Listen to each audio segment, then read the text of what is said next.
नमस्कार, मैं दिव्येश द्विवेदी, स्वागत है आपका। आप देख रहे हैं यूएसएन न्यूज़। मौजूदा दौर में हम देख रहे हैं कि सोशल मीडिया या अलग अलग माध्यमों से जो हमारे तक सूचनाएं पहुंचती हैं उसमें साधु संतों के उपदेश, कथावाचकों की कही गई बात वो बहुत तेज़ी से हम तक पहुंचती है और कहीं ना कहीं ये जो बातें हैं वो जीवन का सार बताती हैं हमें। जो हमारा आध्यात्मिक दृष्टिकोण है, जो सीधे हमारे सामाजिक दृष्टिकोण से और हमारे जीवन से जुड़ता है, हमारे जीवन के उतार चढ़ावों से जुड़ता है, उसका कहीं ना कहीं एक तरीके से मार्गदर्शन हमें प्राप्त होता है। ये बड़ी अच्छी बात है कि आज यूएसएन न्यूज़ के स्टूडियो में हमारे साथ बाल योगी संजय जी महाराज उपस्थित हैं। आप बचपन से ही संन्यास जीवन आपने ग्रहण किया है, संत हैं और राम कथा, श्रीमद् भागवत, शिव कथा और अलग अलग जो हमारे आध्यात्मिक ग्रंथ हैं हिंदुओं के, उस पर कथा और प्रवचन करते हैं। हम महाराज जी से बात करेंगे और हमारे जो दर्शक हैं उनके जीवन में कई तरह के उनके प्रश्न होते हैं जिनका वो समाधान खोजने की जिज्ञासा रखते हैं। इसी पर हम बातचीत करेंगे क्योंकि आध्यात्मिक चेतना जो है हमारी, जो हमारा अध्यात्म है, वो बहुत सारे जो हमारे सवाल हैं उनका समाधान भी उपलब्ध कराता है। महाराज जी, आपका बहुत बहुत स्वागत है। नमस्ते, जय श्री राम। जय श्री राम। तो सबसे पहला सवाल तो मेरा यही है कि सनातन धर्म के बारे में, जिसका आप प्रचार प्रसार एक तरीके से कर रहे हैं, धार्मिक ग्रंथों का प्रचार प्रसार कर रहे हैं, आपके दृष्टिकोण से हमारे दर्शकों को आप समझा दीजिए कि सनातन धर्म क्या है, हिंदू धर्म क्या है। क्योंकि आजकल ये भी होता है कि हिंदू धर्म की बड़ी चर्चा शुरू है, उसके गुणों की, अवगुणों की, या उसकी जो एक पूरा इतिहास रहा है उसको लेके भी बड़ी चर्चा रहती है और धार्मिक ग्रंथों की भी बहुत चर्चा रहती है। तो आपके दृष्टिकोण से सनातन धर्म क्या है? देखिए सर, हमारे वेदों में और शास्त्रों में लिखा गया है कि भाति सर्वेषु लोकेषु रति सर्वेषु प्राणेषु तरणम सर्वतीर्थानाम तस्मात् भारत मुदच्यते। ये भारतीय संस्कृति सनातन धर्म का मूल स्तंभ वेद है। और आज जब कहीं देखता हूँ तो वेदों की चर्चा और वेदों पर कहीं कोई व्याख्यान लोग नहीं करते, तो मुझे लगता है कि अगर आज के परिवेश में अगर वैदिक परंपरा हम जीवन जिए तो बहुत सी समस्याओं का समाधान हो जाएगा। सनातन धर्म मुझे जीवन जीना सिखाता है, हमें जीवन कैसे जीना चाहिए, आचरण कैसे करना चाहिए, हमें जीवन में क्या करना चाहिए। अगर ये सीखना है तो सनातन धर्म से सीखना चाहिए। आज हम 16 संस्कार की चर्चा करते हैं, ये हमें सनातन धर्म से ही प्राप्त होता है। अगर सनातन धर्म ना हो तो मनुष्य संस्कार विहीन हो जाए। इसलिए संस्कारवान अगर बनना है तो हमें अपनी भारतीय संस्कृति सनातन धर्म के प्रति उन्मुख होना पड़ेगा, जाना पड़ेगा। हमारे ऋषि मुनियों ने प्रत्येक समस्याओं का समाधान किया है। ऐसा कोई समस्या नहीं है जिसका निदान हमारे सनातन धर्म में न हो। वैसे तो गीता में भगवान ने कहा, ममैवांसो जीवलोके, जीव होता है सनातन। हमारी जो आत्मा है ये सनातन है। ममैवांशो जीवलोके, जीव होता है सनातन। ये आत्मा सनातन है जो आदिकाल से चली आ रही है। लेकिन इस संसार में आकर के मुझे भारतीय संस्कृति, सनातन धर्म सम्मत जीवन जीना है, अपनी वैदिक परंपरा के अनुसार जीवन जीना है। आज सबसे बड़ी समस्या ये है देश में कि लोगों को खुद नहीं पता कि मेरे संस्कार क्या है, हमें किस चीज़ का पालन करना चाहिए, किसका नहीं करना चाहिए। अगर हम रामचरितमानस में जाते हैं तो हमें वहाँ से प्रेरणा मिलती है कि जीवन कैसे जीना चाहिए, मर्यादा क्या है, संतुलन क्या है, व्यक्तित्व क्या है, चरित्र क्या है, ये हमें वहाँ से प्रेरणा मिलती है। विशेषता पात्र की नहीं है कि इसमें पानी कौन पी रहा है, ये चांदी का पात्र है, विशेषता इसकी नहीं है। विशेषता ये है कि इसमें पीने वाला कौन है। तो विशेषता पात्र की नहीं, विशेषता पात्रता की है। जैसे व्यक्ति का महत्व नहीं, व्यक्ति के व्यक्तित्व का महत्व होता है। तो सनातन धर्म मेरे जीवन की प्रेरणा है, वैदिक परंपरा मेरे जीवन की एक प्रेरणा की स्रोत है। हम वैदिक परंपरा जीवन जिए। मैं कोविड काल में आपसे बताऊं कि जब लोग महामारी से जूझ रहे थे तो मैं उस समय यज्ञ करता था, मैं हवन करता था। ऋग्वेद, यजुर्वेद, सामवेद के मंत्रों से हवन करते थे और उस वेद के मंत्रों से आहुति डाल के यानी कितनों को मैंने जीवन प्रदान किया, उससे मैंने ऑक्सीजन बनाने की तैयारी किया। आप कभी आइए मिर्जापुर, मैं यज्ञ करके अपनी वैदिक परंपरा के अनुसार मैं एक शुद्ध सात्विक ढंग से मैं एक ऑक्सीजन तैयार करने की मेरी प्रक्रिया चल रही है। तो हमारा सनातन धर्म मुझे क्या नहीं दिया, सब कुछ दिया। सनातन धर्म की बड़ी चर्चा होती है और इस समय तो हो भी रही है, और एक तरीके से क्रिटिसिज्म भी हो रहा है। जैसे एक बात आपने अभी कही कि आपने अपने तरीके से ऑक्सीजन तैयार करने की कोशिश की। वैज्ञानिक दृष्टिकोण से अगर देखा जाए इसे, तो क्या इस तरीके की बातें या ऐसा हो पाना संभव है? बिल्कुल संभव है। मैंने उसका किया है। अभी मैं आश्रम पर कभी आप पधारे तो बहुत से लोग, उसमें कुछ ऐसे सामग्री हैं जो आप डालेंगे, आहुति डालेंगे और उसमें नवग्रह की समिधा हो, शुद्ध गाय का घी हो, गुड़ हो, जावित्री हो, लवंग कपूर आदि डाल के आप हवन करके कभी देखिए। आप उसका सांस खींचिए उससे और फिर आप जाके डॉक्टर के पास उसकी जांच कराइए, तत्काल आपके बढ़ जाएंगे। मैंने प्रक्रिया अपना अनुभव व्यक्त कर रहा हूं आपसे। तो हमारी जो वैदिक परंपरा है, सनातन धर्म है, हमें तो लगता है कि जीवन जीने की प्रेरणा सनातन धर्म से ही मिलता है कि मुझे जीवन कैसे जीना चाहिए। और भारतीय संस्कृति सनातन धर्म का उत्थान, मुझे लगता है कि मेरे प्रत्येक भारत के नौजवान भाई बहनों के अंदर ये चेतना जागृत हो कि अपनी भारतीय संस्कृति सनातन धर्म को जाने, पहचाने और जनमानस तक पहुंचाएं। लेकिन आने वाली पीढ़ी भटके ना इससे। भौतिकता बहुत ज्यादा हावी नहीं है क्या सनातन पर? भौतिकता हावी हो रही भौतिकता है? कहाँ हावी है? क्या भौतिकता हावी है?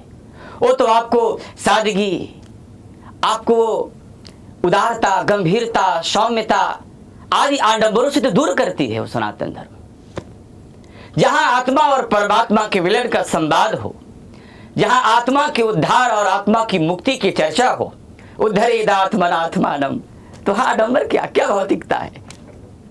सनातन धर्म तो ये बताता है कि अपने संसार में, इस संसार में आकर के संसारी कार्य करते हुए, ग्रस्त जीवन जीते हुए आप उस परमात्मा के मार्ग पर चलिए।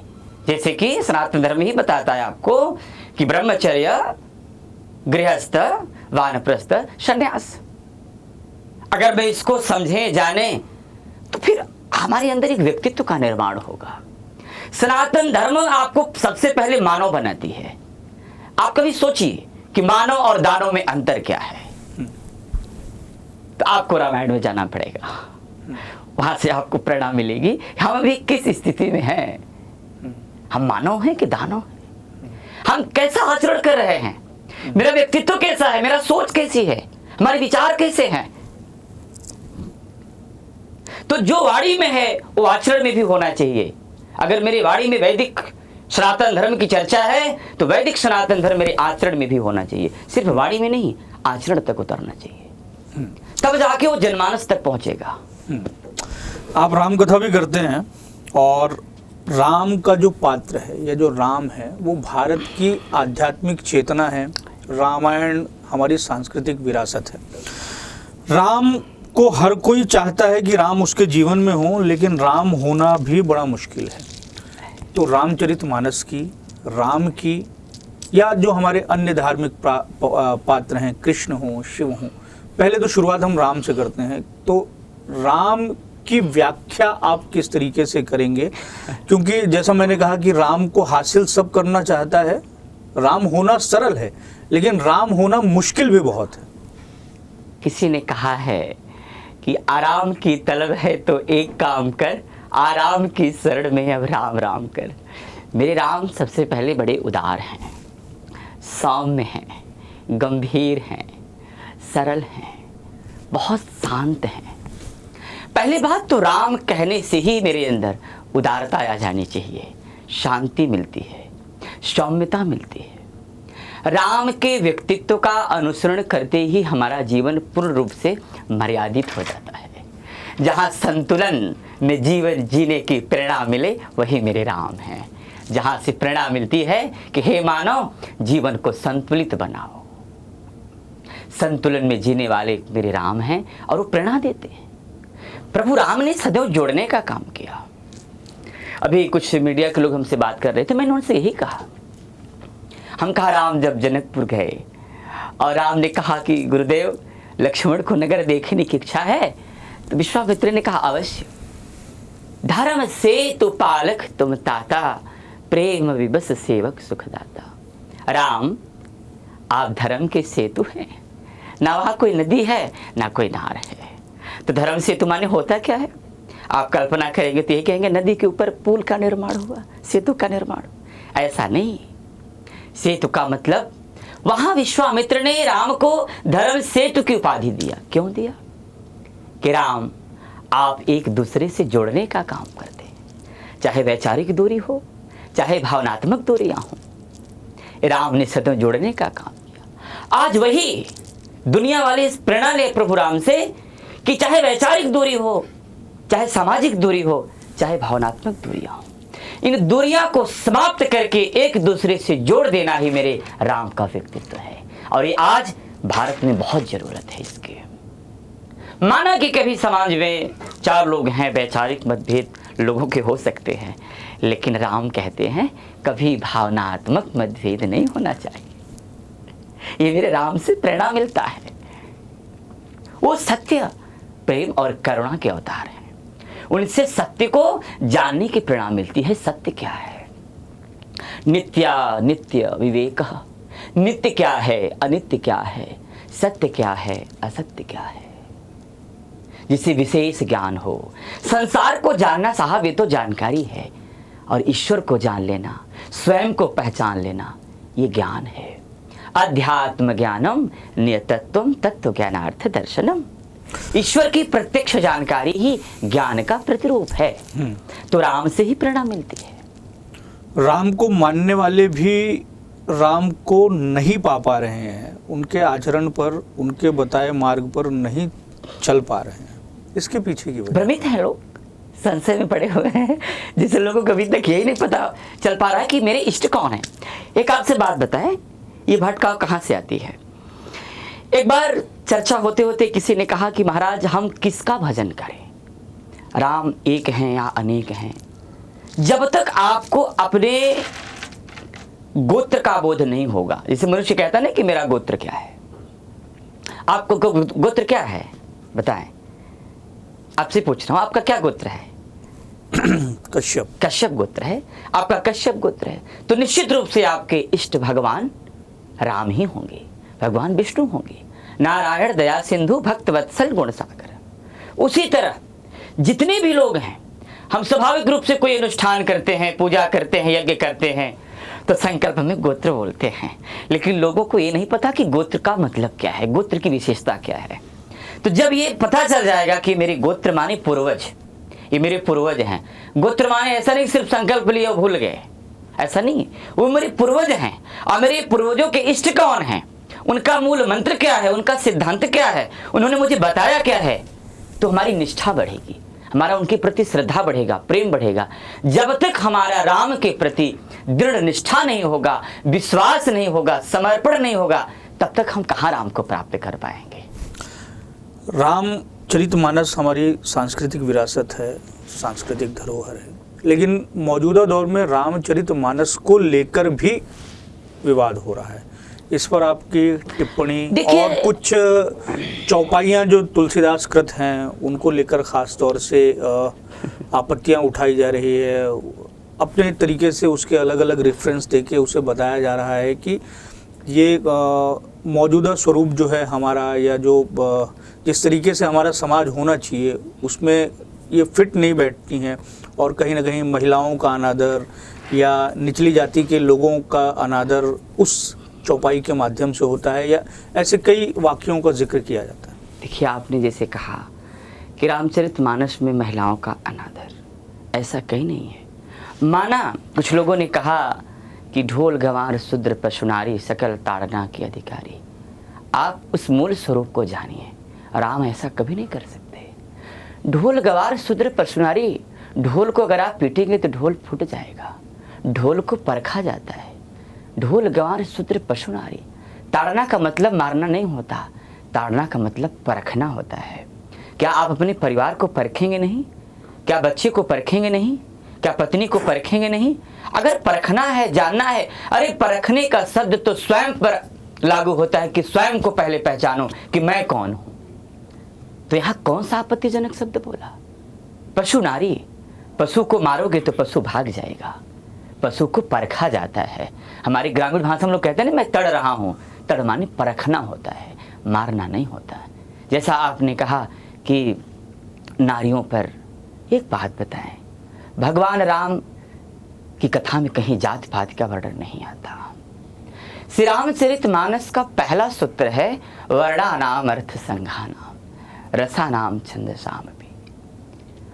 पहला शब्द है वर्ण और श्री रामचरितमानस का अंतिम शब्द है मानवा। वर्ण और मानव के बीच में पूरी राम कथा लिखी गई। अर्थात इस रामचरितमानस में समान भाव से प्रत्येक व्यक्ति का अधिकार है। अगर जात पात की चर्चा होती तो सीने पे हाथ रख के बताएं कि अगर यही प्रभु के चित्तपटल पे चलता तो क्या उस जंगल में जाके माँ शबरी के कुटिया में जूठे बैर का भोग लगाते? क्या हृदय से लगा के क्या शबरी को माँ कह के संबोधित करते? राम ने तो कहा कि लक्ष्मण, जो आनंद मुझे माँ के भोजन में नहीं मिला वो आनंद मुझे माँ शबरी के जूठे बैर से मिलता है। राम ने उन सभी तिरस्कृत, बहिष्कृत, निरस्कृत लोगों को गले लगाया, उनको हृदय से लगाया। जिसका समाज में कोई आदर नहीं था, सम्मान नहीं था, राम ने उसे भी गले से लगाया। जिसे कोई पूछता नहीं था, शबरी को लोगों ने त्याग दिया था, छोड़ दिया था। लोग शबरी को देखना नहीं चाहते थे। राम जब वन में गए तो सबसे पहले संतों से पूछा कि एक बार शबरी लोगों से कही कि हमें आजकल के महंत लोग बड़ा परेशान करते हैं, हम नहीं जाएंगे नदी में। लोगों ने बहुत उस पर नियम कानून लगा दिया, ये बिल्ली कहाँ जाएगी सरोवर में, सरोवर के जल गंदे हो जाएंगे। वो कई दिन सरोवर नहीं गए, लोगों ने रोक लगा दिया। जब राम वन में गए तो सबसे पहले लोगों ने अपने अपने आश्रमों की तैयारी किया कि राम आ रहे हैं। राम पहुंचते ही सबसे पहले पूछे कि आपसे मेरा एक निवेदन है कि भक्तिमती शबरी का कुटिया कहाँ है, आप मुझे बता दीजिए। और शबरी का नाम पूछते ही लोग आश्चर्यचकित हुए। बोले महाराज, उस जिसको उस समाज ने छोड़ा, लोगों ने त्यागा, उसका आप खबर ले रहे हैं? बोले हाँ। लोगों ने निवेदन किया कि महाराज एक सरोवर है, शबरी जब से उसमें जाने लगी उसमें कीड़े पड़ गए, महाराज पहले हम लोगों को स्वच्छ जल चाहिए। राम ने कहा अगर स्वच्छ जल चाहते हो तो उसी भक्तिमती शबरी के चरण उस सरोवर में पखार दो, जल पवित्र हो जाएगा। राम जाके शबरी के पास उन जूठे बैर का भोग लगाते हैं और बार बार सराहना करते हैं। तो कहां यहां ऊंच नीच की बात आई? कोई व्यक्ति बताए जहां ऊंच नीच, जाति पात, भेद भाव, छुआछूत की चर्चा करता है कोई, तो हृदय से आत्मा पे हाथ रख के बताए कि क्या राम ने ऐसा किया? राम करते तो बिल्ली के यहाँ जाते? प्रेम से उस जूठे बैर का भोग लगाते हैं, वही बैर लक्ष्मण को देते हैं, लक्ष्मण तुम भी खाओ, बहुत स्वादिष्ट है। शबरी 2 बार चखती है और तब राम को खिलाती है। किसी अमेरिका से किसी ने, एक भक्त ने कहा कि गुरुदेव क्या ये सही है, जूठे बैर का भगवान ने भोग लगाया, क्या ये अच्छा है, क्या समाज में इसका संदेश अच्छा जाएगा? मैंने कहा नहीं बेटा, ऐसा नहीं है। मैं उसके माँ को बुलाया, हम कहा माँ इधर आओ। हमने कहा जब ये छोटी थी बचपन में, जब आप कुछ खिलाती थी तो पहले खुद चखती थी, पहले इसको खिला देती थी? तो माँ बोली नहीं, पहले मैं खुद चखती थी। उसी तरह माता शबरी का भाव है, पहले खुद चखती है फिर अपने राम को खिलाती है। यहाँ तो जीवन जीने का मार्ग मिलता है, यहाँ तो प्रेरणा मिलती है। राम ने शबरी को ही एक ऐसा उदाहरण है जिन्होंने नवधा भक्ति प्रदान किया। पक्षीराज जटायु को, जिनको कोई पूछता नहीं, जिनको कोई जानता नहीं, उन्हें उन्होंने हृदय से लगाया, पिता का गति दिया। जो चक्रवर्ती सम्राट दशरथ को गति नहीं दे पाए राम, वो गिद्धराज जटायु को गति देते हैं राम। कहाँ यहाँ ऊंच नीच की बात आती? राम तो समदर्शी हैं जो जीवन जीने की प्रेरणा देते हैं। राम कहने से महाराज रोए खड़े हो जाते हैं। जीवन में एक शीतलता आती है, उदारता आती है। उदार चरिता नाम वसुधैव कुटुंबकम का जो सूत्र है वो मेरे राम से मिलता है। इसलिए राम को जानना और समझना, हमें उनके वात्सल्य करुणा में प्रवेश करना होगा, तब हम राम को जान पाएंगे। उनका व्यक्तित्व बहुत निर्मल है। राम बिल्कुल रचे बसे हैं, ऐसा लगता है आप में। आप उनका जिक्र भी कर रहे हैं तो आंखें आपकी भर जा रही राम के हैं। जीवन इतने अद्भुत है। राम ने स्वयं कहा महाराज एक बार, आपन चरित कहाँ हम गाई, विप्र कहो निज कथा बुझाई। उन्होंने कहा हनुमान जी से कि मैं अपना चरित खुद नहीं कह सकता। चरगतो धातु से चरित का निर्माण हुआ। भगवान इस मार्ग पर चले, वो चरित है, वो मानव जीवन के लिए अनुकरणीय है। और भगवान के भक्तों ने जो किया वो चरित्र है, वो हमारे जीवन के लिए अनुसरणीय है। कृष्ण और शिव की व्याख्या अगर आप कर दें हमारे कृष्ण दर्शकों तो एक ऐसे तत्व हैं कि जिनको देखने के बाद व्यक्ति खुद को भूल जाता है कि मैं कौन हूँ। कृष्णात् परम किमपि तत्त्वम हम न जाने। मैं कल प्रसंग सुना रहा था कथा में कि 5 वर्ष की बालिका मीरा छोटी सी थी, बगल में बारात आया। मीरा ने कहा माँ ये कौन है घोड़ा पे जा रहा है। माँ ने कहा ये पति है उसका जा रहा है, जिसकी शादी थी। कहा मेरा पति कौन है। मीरा ने कहा तेरा पति वही गिरधर गोपाल है, चले जाओ। मीरा ने अष्टधातु की मूर्ति को गले लगाया और आजीवन उन्हीं को अपना पति के रूप में स्वीकार किया और कहने लगी कि मेरे तो गिरधर गोपाल दूसरो ना कोई। उनको ब्रह्म को पति के रूप में मान लिया। मीरा बड़ी हुई, पिताजी ने चित्तौड़ में शादी तय किया राज परिवार में। मीरा ने कहा पिताश्री मेरी शादी हो गई भगवान कृष्ण से। पिता हंसे, बोले बेटा शादी करना जरूरी है। शादी हुआ जबरदस्ती। जब मीरा को ले जाया गया तो मीरा ने उस राजकुमार से कहा खबरदार खड़े हो जाओ, ऐसे पति को क्या बरूं जो जन्मे मर जाए। मीरा अविनाशी भरे सुहाग अमर हो जाए। मेरा पति अविनाशी है जिसका कभी नाश नहीं होता। कैसा पति है? बोले औरों के पिया परदेश बसत हैं, लिख लिख भेजत पाती। मेरो पिया मेरे हृदय वसत है, ना कहूँ आती जाती। और राजकुमार डर गया, बोला मेरे तेरे पति का दर्शन कैसे होगा, मुझे भी कराओ। बोले मैं मार्ग बता सकती हूँ, करा नहीं सकती। क्या मार्ग?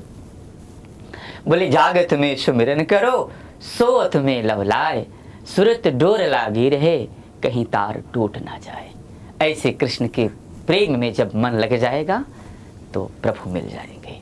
तो प्रभु कृष्ण एक ऐसे तत्व हैं कि जिनको एक बार देखने से व्यक्ति स्वयं को भूल जाता है कि मैं कौन हूं। जहां भक्ति श्रेष्ठ हो जाए, जहां मेरा मन कृष्ण में रम जाए, केंद्रित हो जाए, ऐसे ब्रह्म का नाम कृष्ण है। कृष्णात् परम किमपि तत्त्वम हम न जाने। कृष्ण के सिवा कुछ समझ में नहीं आता। क्यों? कि वासुदेव सर्वम, जो भी है कृष्ण ही श्रेष्ठ है। जहां से भक्ति की प्राप्ति होती है, कृष्ण से शिव भक्ति की प्राप्ति होती है। भक्ति की प्राप्ति होती है। शिव की व्याख्या?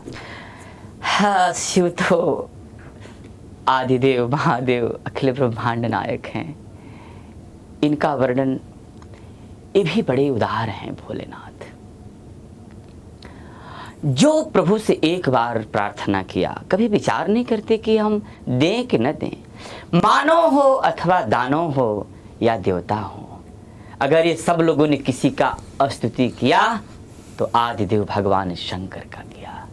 सबकी निष्ठा और विश्वास अगर किसी पर है तो भोलेनाथ पर है, क्योंकि भोलेनाथ कभी किसी के साथ गलत नहीं कर सकते। ऐसे शिव हैं। शिव एक ऐसे तत्व हैं जो विश्वास के प्रतीक हैं, जहां से हमें आत्मविश्वास, दृढ़ विश्वास की प्रेरणा मिलती है। अगर माँ पार्वती श्रद्धा है तो भगवान शिव विश्वास है। भवानी शंकरो बंदे श्रद्धा विश्वास रूपिणो। शिव का ध्यान करने से मुझे जीवन जीने की प्रेरणा मिलती है। शिव ज्ञानी भी हैं, शिव ध्यानी भी हैं, शिव बैरागी भी हैं, शिव योगी भी है। शिव से मुझे जीवन जीने की प्रेरणा मिलती है। आज की युवा अगर प्रेरणा ले तो मुझे लगता है भगवान शिव से बहुत कुछ प्रेरणा ले सकता है। ध्यान क्या है, ज्ञान क्या है, ध्यान की स्थितियां क्या है, आज व्यक्ति कहता है ना कि मन बड़ा अशांत है, तो शिव जी का ध्यान कर लो। शिव जी के ध्यान से ध्यान करने की प्रेरणा मिलेगी, क्योंकि ध्यानस्थ की विधि शिव से प्रेरणा मिलती है। इस शिव से सीखना है कि शिव का स्वरूप क्या है। शिव रूप की चर्चा नहीं करते, शिव सदैव स्वरूप की चर्चा करते हैं। शिव शरीर की चर्चा नहीं करते, शिव जीव की चर्चा करते हैं। कभी कभी तो मैं कहता हूं ये जीव ही शिव है, और ये जीव निकलने के बाद शरीर 100 बन जाता है। तो मूल तत्व है ये शिव की कृपा है। क्या सनातन धर्म वैज्ञानिक है? अवश्य। देखिए, सनातन धर्म से ही वैज्ञानिक है, वैज्ञानिक से सनातन धर्म नहीं है।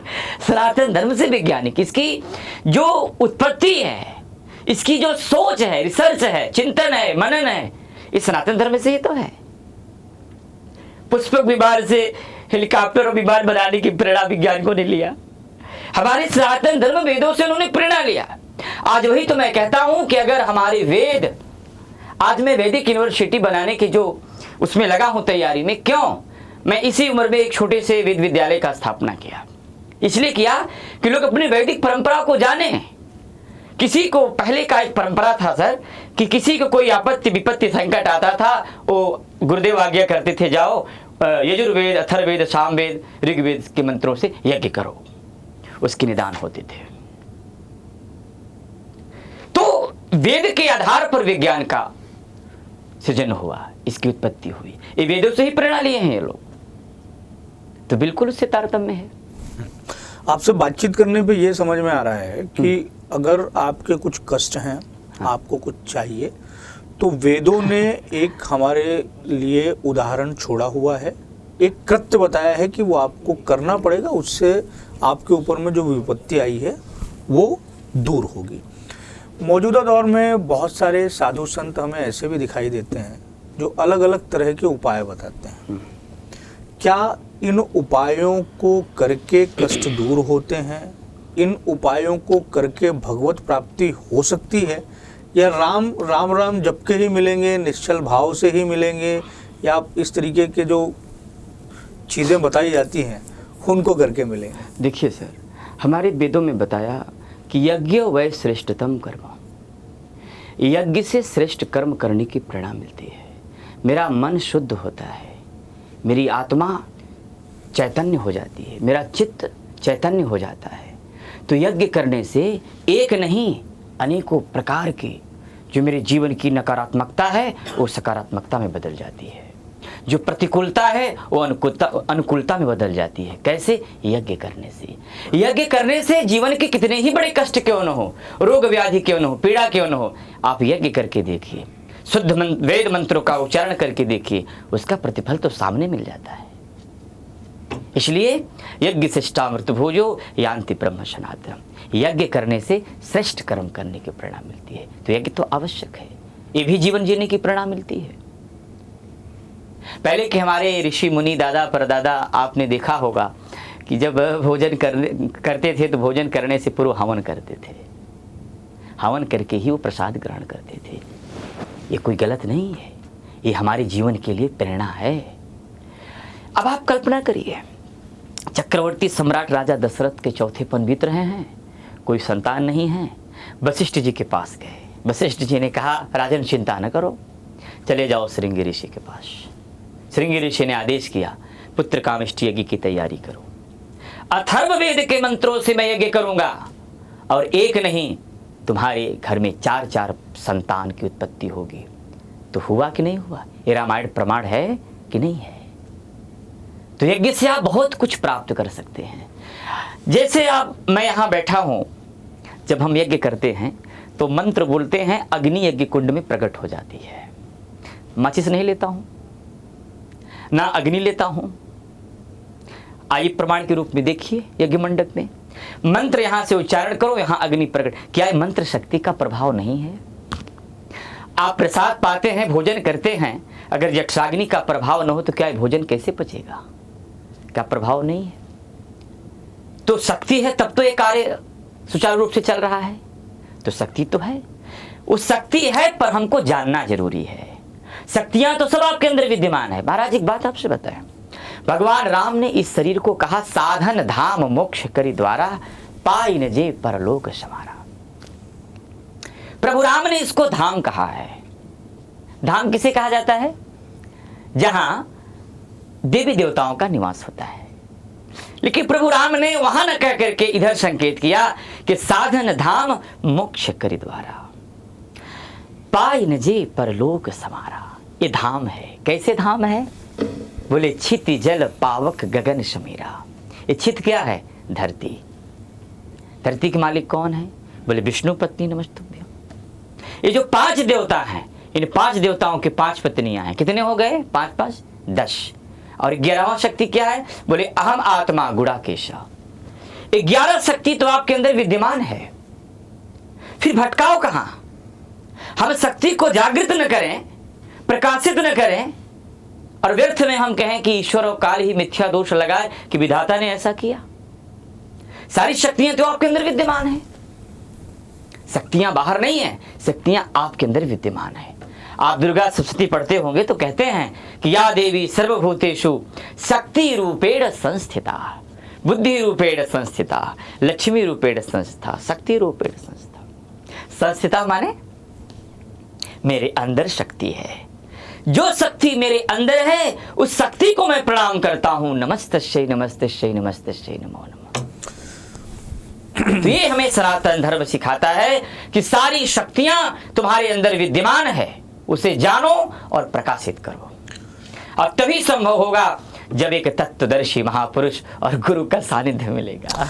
आपने कहा कि यज्ञ से संकट टल जाएंगे, बात का जो मतलब मैं समझा, लेकिन सनातन धर्म ये भी कहता है कि आपके द्वारा किए गए कर्मों का प्रतिफल अच्छा या बुरा आपको जरूर मिलेगा। देखिए, आपने बड़ा सुंदर प्रश्न किया। किसी ने एक बार हमसे पूछा था कि महाराज जी, कर्म श्रेष्ठ है कि धर्म श्रेष्ठ है? आपने जो प्रश्न किया, किसी ने यह वाक्य बहुत पहले पूछा था कि हमें आप बताएं कि कर्म श्रेष्ठ है कि धर्म श्रेष्ठ है। तो वहाँ बहुत से लोग बैठे थे, सब लोगों ने हाथ उठाया कि कर्म श्रेष्ठ है। कुछ तथाकथित बड़े पढ़े लिखे लोग थे, उन्होंने मोबाइल उठाया, गूगल पे सर्च किया कि प्रश्न का उत्तर, तो गूगल भी बताया कि कर्म श्रेष्ठ है। हमने कहा सब बात वही बोले तो अपने मठने का मतलब क्या है? कुछ तो नया होना चाहिए। हमने कहा कर्म श्रेष्ठ है, माना, किंतु कर्म करने की प्रेरणा कहां से मिलती है? कर्म करने की प्रेरणा कहां से मिलती है? आज अगर बाल योगी संजय महाराज आए, आपने अभिवादन किया, तो ये धर्म आपको बताता है कि कोई संत आए तो उसके साथ कैसा व्यवहार करना चाहिए, कैसा बर्ताव करना चाहिए। माता पिता के प्रति मेरा कर्तव्य क्या है? गुरु के प्रति मेरा कर्तव्य क्या है? राष्ट्र के प्रति मेरा कर्तव्य क्या है? देश के प्रति मेरा कर्तव्य क्या है? एक राजा का, एक प्रजा के प्रति कर्तव्य क्या है? ये धर्म से ही प्रेरणा मिलता है। तो मेरे बुद्धिमता अनुसार धर्म श्रेष्ठ है, जहां से कर्म करने की प्रेरणा मिलती है। अवश्य माना कि कर्मण्येवाधिकारस्ते मा फलेषु कदाचन मा कर्म फल हेतुर्भा माति संगोष्ठ कर्मणि। किंतु यह कर्म करने की प्रेरणा धर्म से ही प्राप्त होता है, धर्म से ही मिलेगा। महाराज जी, चर्चा तो आपसे बहुत हो सकती है, लेकिन समय का अभाव है। एक सवाल अंतिम है, इसके बाद में हम चर्चा को विराम देंगे। युवाओं के लिए आपका क्या संदेश है? युवाओं को आप समय समय पर कई तरह की बातें, जानकारियां देते रहते हैं, उद्बोधन करते रहते हैं उनका। मैं अपने युवाओं से पहली बात बहुत प्यार करता हूँ। मैं अपने देश में जब भी कभी बाहर जाता हूँ, बाहर से आता हूँ, मैं अपने युवाओं को देखता हूँ तो मुझे लगता है कि ये मेरे देश के भविष्य हैं। मैं युवाओं के लिए सबसे पहली बात यह कहूँगा कि मेरे युवा नशा मुक्त हो।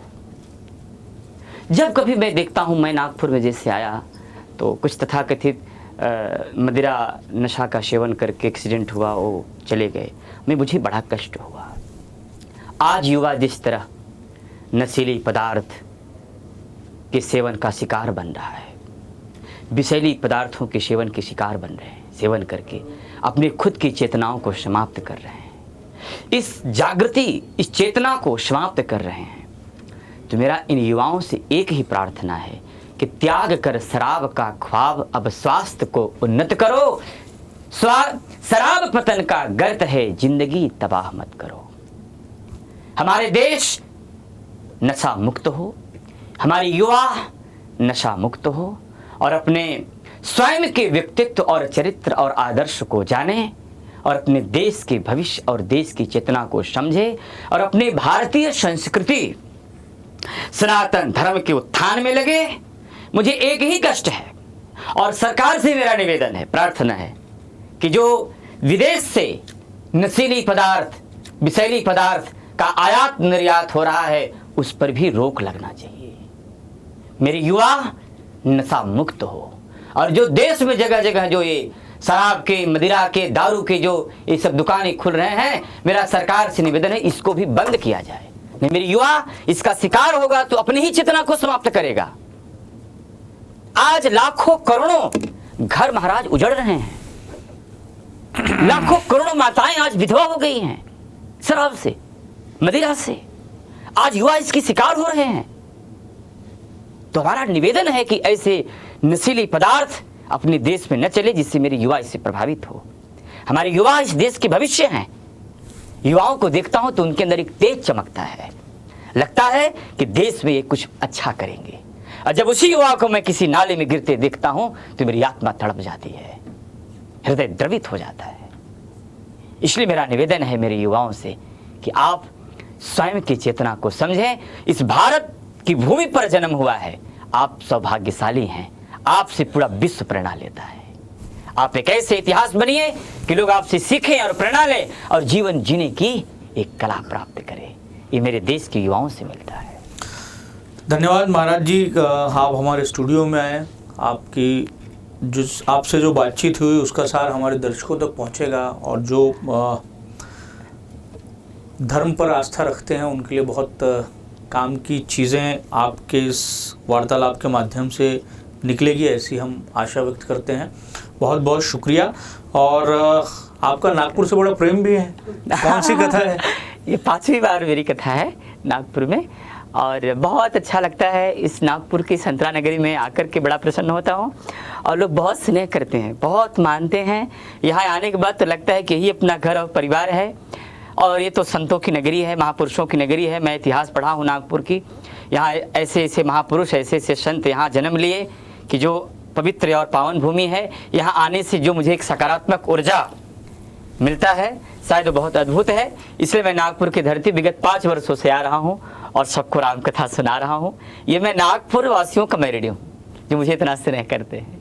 मुझे आके यहाँ बड़ा अच्छा लगा। बहुत बहुत धन्यवाद। नमस्कार, जय श्री राम। आपके सभी व्यूअर्स को मेरा बहुत बहुत धन्यवाद। जय श्री राम, नमस्ते।